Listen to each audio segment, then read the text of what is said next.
नमस्कार दोस्तों, मैं आपका भाई अरमान आपके लिए लेकर आया हूँ एक ऐसी वीडियो जो आपके लिए काफ़ी हेल्पफुल हो सकती है। दोस्तों, इस समय आप सभी को पता ही होगा कि चुनाव आयोग द्वारा 12 राज्यों में मतदाता सूची का पुनर्निरीक्षण किया जा रहा है, जिसको हम एसआईआर के रूप में जानते हैं। तो दोस्तों, ये एसआईआर फॉर्म कैसे भरना है उसका पूरा तरीका मैं आपको इस वीडियो के माध्यम से दिखाऊंगा। फॉर्म भरने का तरीका, उसमें क्या करना है, कैसे भरना है, क्या नहीं करना है, जो भी महत्वपूर्ण जानकारियां हैं वो सब मैं आपको बताऊंगा। पूरा फॉर्म फिल करके दिखाऊंगा। तो आप इस वीडियो में बने रहिए और देखिए, ये जानकारी आपके लिए बहुत ही महत्वपूर्ण हो सकती है। दोस्तों, वैसे चुनाव आयोग के जो बूथ लेवल ऑफिसर हैं, जिनको बीएलओ कहते हैं, वो बीएलओ ये एसआईआर फॉर्म घर घर जाकर आप सभी को वितरित कर रहे हैं, दे रहे हैं, फॉर्म को भरवा भी रहे हैं। लेकिन फिर भी अभी बहुत लोगों के मन में शंका है कि ये फॉर्म आखिर भरना कैसे है, इसमें कोई गलती ना हो जाए, कहीं हमारी नागरिकता पर कोई सवाल खड़ा ना हो जाए। तो दोस्तों, इस फॉर्म को भरने का बिल्कुल जो सही तरीका है वो मैं आपको बताऊंगा। फॉर्म एक फिल करके भी दिखाऊंगा, जैसे भी उसको सही तरीके से भरना है वो आपको बताऊंगा मैं। तो दोस्तों, इस वीडियो में बने रहिए और फॉर्म को भरने का पूरा सही तरीका देखिए। मैं आपके सामने एक फॉर्म को भरने का तरीका भी बताऊंगा, और इसमें 2003 में जिन लोगों के नाम हैं या नहीं हैं उनको क्या करना है, कैसे करना है। और ख़ास करके दोस्तों, महिलाओं को, जैसे कोई महिला शादी होकर कहीं आई है तो अब उनके पिता का नाम या पति का नाम उसमें कुछ गड़बड़ी है, तो महिलाओं का खास करके ये फॉर्म कैसे भरा जाएगा, वो सारी जानकारी इस वीडियो के माध्यम से मैं आप लोगों को दूंगा। अगर वीडियो आप लोगों को अच्छी लगे तो चैनल को सब्सक्राइब करिएगा और वीडियो को ज़्यादा से ज़्यादा लाइक और शेयर करिएगा। बाकी इस वीडियो में आप बने रहिए और आगे देखिए कि फॉर्म कैसे फिल किया जाता है। दोस्तों, आपके सामने है ये एक एसआईआर फॉर्म। जिन व्यक्तियों का 2025 की मतदाता सूची में नाम है, उनके पास ये एसआईआर फॉर्म आपका बीएलओ आपके पास लेकर आए होंगे। जिनका भी 2025 की मतदाता सूची में नाम है, उन सभी के पास ये एसआईआर फॉर्म पहुंचेगा। तो अब दोस्तों, मेन चीज़ है इस फॉर्म को भरना। इस फॉर्म को भरने का बिल्कुल सही तरीका मैं आप लोगों को बता रहा हूँ, आप लोग ध्यान से देखते जाइए। ये फॉर्म किसी व्यक्ति का है, उसकी सूचना को सार्वजनिक नहीं करना है, इसलिए मैंने उसके नाम वगैरह के आगे ब्लर कर दिया है। ठीक है दोस्तों, तो इस तरह का आप बिल्कुल देख लीजिए। ये भारत निर्वाचन आयोग गणना प्रपत्र, ठीक है, ये आपके बीएलओ द्वारा जिनका भी 2025 की मतदाता सूची में नाम है उनको दिया जाएगा। तो अब आपको इसको भरना कैसे है, सबसे पहले आपको ऐसा फॉर्म दिया जाएगा, तो उसमें आपका एक ये फ़ोटो ऐसे जहाँ पे ये है ऐसे आएगा, पुराना फ़ोटो। तो दोस्तों, आपको इस जगह पर आपको अपना नया फ़ोटो लगाना है, प्रेजेंट का। ये नहीं कि आपके पास रखा हुआ है कोई साल 2 साल पहले का, आपने वो लगा दिया। आपको नया फ़ोटो लगाना है, बिल्कुल जो अभी का ताज़ा फ़ोटो हो, जो बिल्कुल सही, जिसमें आपका चेहरा बिल्कुल सही और सटीक दिखे। और दोस्तों, अब आपको यहाँ पे देखिए जन्म तिथि, तो आपके आधार कार्ड में जो भी आपकी डेट ऑफ बर्थ है वो आपको इस जगह पे भरनी है, ठीक है, जो भी आपके आपके आधार कार्ड में है। उसके बाद में दोस्तों, आधार क्रमांक, आपका आधार संख्या वो आपको यहाँ डालना है। अब ये वैकल्पिक है, आपकी इच्छा हो तो आप डाल सकते हैं, नहीं तो नहीं डालें, कोई दिक्कत नहीं है। लेकिन जहाँ तक है, अगर आपके पास आधार कार्ड है तो आप आधार कार्ड की डिटेल्स डाल दीजिए। उसके बाद में दोस्तों, आपका मोबाइल नंबर यहाँ डाला जाएगा। उसके बाद में आपके पिता का नाम, यहाँ पे पिता का नाम, और यहाँ पे है पिता अभिभावक का ईपीआईसी नंबर संख्या, यदि उपलब्ध हो तो। यदि आपके पास ईपीआईसी नंबर नहीं है तो इसको नहीं डालें, इसका डालना कोई महत्वपूर्ण नहीं है, ठीक है दोस्तों। फिर इसके नीचे आप आ जाएंगे तो यहाँ है माता का नाम। तो दोस्तों, यहाँ माता का नाम आपको फिल कर देना है। उसके बाद में फिर नीचे दिया गया है माता का ईपीआईसी नंबर, तो ये भी अगर है तो डाल दीजिए, नहीं है तो कोई बात नहीं, ठीक है। फिर इसके नीचे आप आइए दोस्तों, तो इसके नीचे लिखा हुआ है पति या पत्नी का नाम यदि लागू हो तो। यदि आप शादीशुदा हैं तो आप, पुरुष हैं तो अपनी पत्नी का नाम डाल सकते हैं, और महिला हैं तो आप अपने पति का नाम डाल सकती हैं।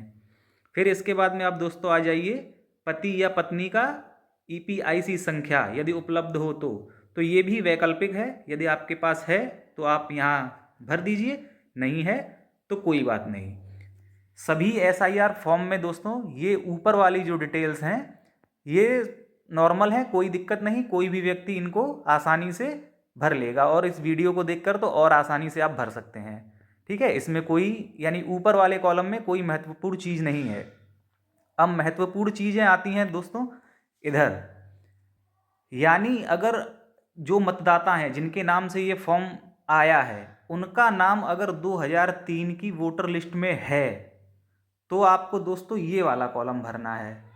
अगर उनका नाम 2003 की वोटर लिस्ट में है तो आपको ये भरना है, ये वाला कॉलम, ये जो आपको दिख रहा है। ठीक है, या उनका नाम नहीं है 2003 की वोटर लिस्ट में, उनका नाम नहीं है, उनके किसी भी संबंधी का है, जैसे उनके पिता का है, माता का है, दादी दादा किसी का भी है, या उनके पति का है, महिला है तो फिर आपको ये भरना है इस कॉलम में। अगर 2003 में नहीं है तो ये वाला फॉर्मेट भरना है आपको। ठीक है, यदि मतदाता का नाम अगर 2003 की लिस्ट में नहीं है तो आपको ये वाला फॉर्मेट भरना है। अब दोस्तों 2003 में यदि आपका नाम है तो आप इस फॉर्मेट को भरेंगे। तो इस फॉर्मेट को भरने के लिए देखिए, सबसे पहले निवारचक का नाम, तो जो आपका नाम ऊपर था वही आप इसमें डालेंगे और नाम का बहुत विशेष ध्यान रहे कि नाम आधार कार्ड से मैच होना चाहिए। ठीक है, ऊपर भी और ये यहाँ जो डाला जाएगा उसमें भी। ठीक है, आप अपना नाम बिल्कुल सही तरीके से यहाँ भरें। फिर इसके बाद में आप अपना वोटर ID नंबर यानी EPCI संख्या डालेंगी। उसके बाद में संबंधी का नाम, तो यहाँ संबंधी के नाम पे आप देख लीजिएगा कि आपके जो पहचान पत्र में पीछे या पिता का नाम हो या पति का नाम हो या पत्नी का नाम हो। महिलाओं के में ज़्यादातर पति का नाम होता है और आदमियों के में खास करके पिता का नाम होता है। तो आप लोग देख लीजिएगा, आपको जो आपके EPIC नंबर पे है वही डालना है। संबंधी का नाम आपको यहाँ डाल देना है जो भी है। उसके बाद में या संबंध, तो अपना संबंध डालना है, पिता हैं, पति हैं, पत्नी है, क्या है। फिर उनका जिला, ठीक है। फिर उसके बाद में राज्य डालना है, किस राज्य से बिलोंग करते हैं। उसके बाद में आपका विधानसभा निर्वाचन क्षेत्र, आपको विधानसभा निर्वाचन क्षेत्र आपका देखिए यहाँ लिखा हुआ है, विधानसभा निर्वाचन क्षेत्र खेरागढ़, जैसे इस फॉर्म का है। ठीक है, तो ऐसे ही आपके फॉर्म पे भी लिखा होगा। फिर आपको डालना है भाग संख्या। ठीक है, तो ये भी आपको आपके उस पर मिल जाएगी भाग संख्या। देखिए ये भाग संख्या डला हुआ है, भाग संख्या जैसे यहाँ है 57। ठीक है, तो ये आपको मिल जाएगी अपने फॉर्म पे।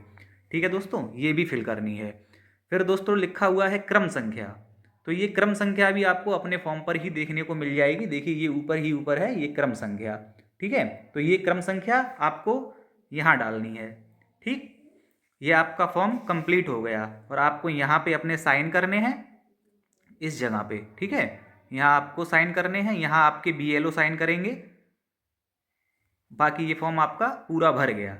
अब एक समस्या ये होती है कि जिनका 2003 में नाम नहीं है वो लोग क्या करें, तो वो देख लें 2003 की लिस्ट में कि उनके पिता का या पति का किसी का भी नाम हो तो वो लोग यहाँ भरेंगे, इस कॉलम को भरेंगे। ठीक है, इसमें भी वही है, अलग नहीं है कुछ भी।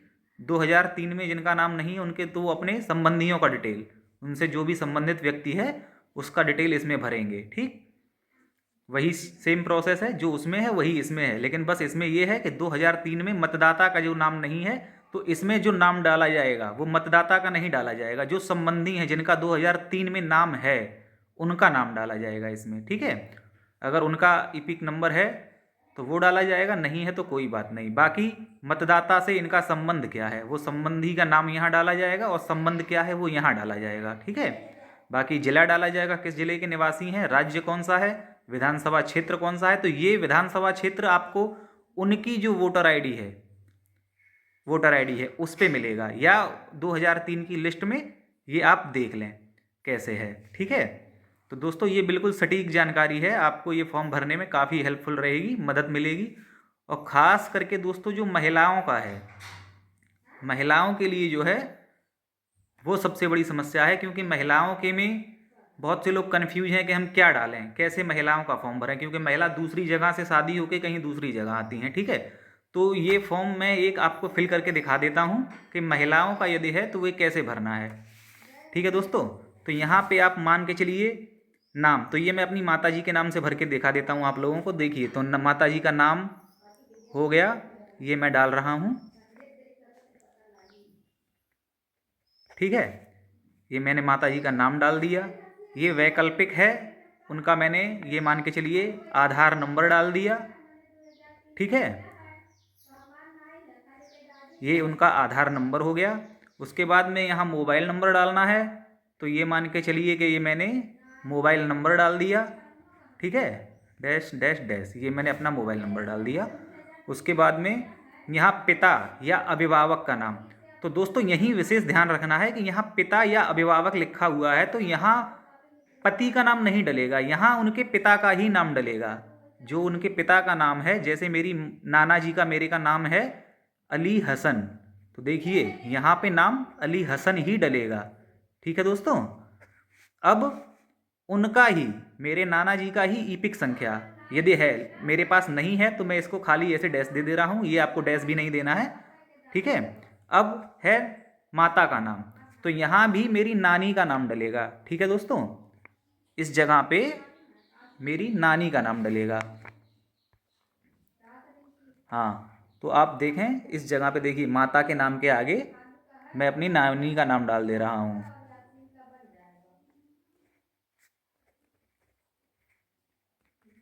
ठीक है, ये मैंने अपनी नानी का नाम डाल दिया। अब यहाँ भी है कि ईपिक नंबर ये भी मेरे पास नहीं है तो मैंने यहाँ डैश खींच दिया। ठीक है, अब यहाँ देखिए पति या पत्नी का नाम, तो अब पति का नाम डालना है। इस जगह पे मेरे पिताजी का नाम डाला जाएगा और पिताजी का नाम उस हिसाब से डाला जाएगा कि देखिए ये मेरी माता जी का ईपिक है। ठीक है, तो इसमें मेरे पिताजी का नाम क्या है, मेरे पिताजी का नाम इसमें है हसन रजा, तो मुझे यही नाम डालना है, न कि कुछ अलग, जो इसमें है वही डालना है। ठीक है दोस्तों, तो ये मैंने अपने पिताजी का नाम डाल दिया हसन रजा, और इनका भी ईपिक नंबर मांगा गया है, तो ये ईपिक नंबर मेरे पास नहीं है तो मैंने इनको डैश कर दिया। ठीक है दोस्तों, अब मेरी माता जी का 2003 की वोटर लिस्ट में भी नाम है। ठीक है, 2003 की वोटर लिस्ट में नाम है तो मैं यही भरूंगा। ठीक है, 2003 की वोटर लिस्ट में नाम है, मैं बाद उसको ही भरूंगा। ठीक है, उसके बाद में आप लोगों को मैं बता रहा हूं। अब देखिए इसमें निवारचक का नाम, तो यहाँ पे फिर मेरी माता जी का ही नाम भरा जाएगा। ठीक है, आसमा बेगम, ये मैंने भर दिया। इसके बाद में ईपीआईसी संख्या यदि उपलब्ध हो तो ये मेरी माता जी की ईपीआईसी संख्या है, वो मैं डाल दूंगा यहाँ पे। ठीक है भाई दोस्तों, फिर संबंधी का नाम, तो अब मेरी माता जी के इसमें कार्ड में संबंधी कौन है, मेरे पिताजी हैं। ठीक है, तो यहाँ मेरे पिताजी का नाम डलेगा, संबंधी का नाम हसन रजा। ठीक है, हसन रजा, क्योंकि मेरी माताजी के कार्ड में उनका नाम है हसन रजा, तो और संबंध क्या है, तो ये पति हैं। ठीक है, ये पति हैं, तो आप देख लीजिए संबंध में पति हैं। किस जिले के निवासी हैं, तो अपना जिला डाल देंगे। ठीक है, बस्ती जिले के निवासी हैं, उत्तर प्रदेश के निवासी हैं। ठीक है, और इनका विधानसभा निर्वाचन क्षेत्र क्या है, तो जब विधानसभा मेरी माँ का 2003 में है नाम, तो विधानसभा क्षेत्र मेरा जो है मैं वही डालूंगा, विधानसभा क्षेत्र मेरा बस्ती ही है। ठीक है, उसके बाद में मेरा जो विधानसभा क्षेत्र है, मेरे जो SIR फॉर्म पे यहाँ है वही मैं फिल कर दूंगा, बस्ती। ठीक है, और जो भाग संख्या है जो मेरे फॉर्म पे मुझे यहाँ दिखाई गई है, भाग संख्या 57, वो मैं 57 भाग संख्या डाल दूंगा। क्रम संख्या जो यहाँ 179 मुझे दर्शाई गई है, मैं वो 179 क्रम संख्या डाल दूंगा। तो दोस्तों इस तरीके से आपका SIR फॉर्म बिल्कुल सही तरीके से फिल हो जाएगा।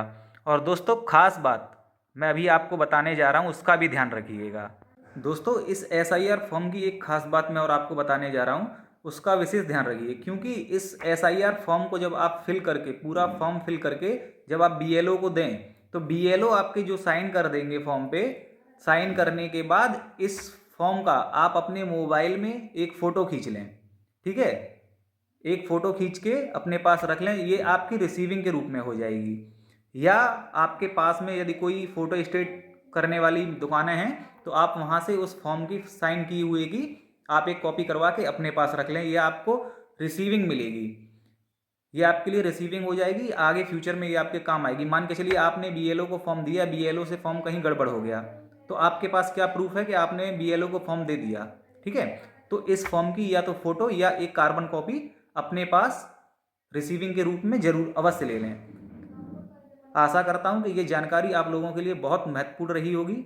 अगर ये वीडियो आपको अच्छी लगी हो तो इस वीडियो को आगे शेयर करें और ज़्यादा से ज़्यादा लाइक और सब्सक्राइब करें चैनल को। धन्यवाद। जय हिंद। ऐसी ही सूचना लेकर फिर कभी आपके साथ हाजिर होगा आपका भाई अरमान।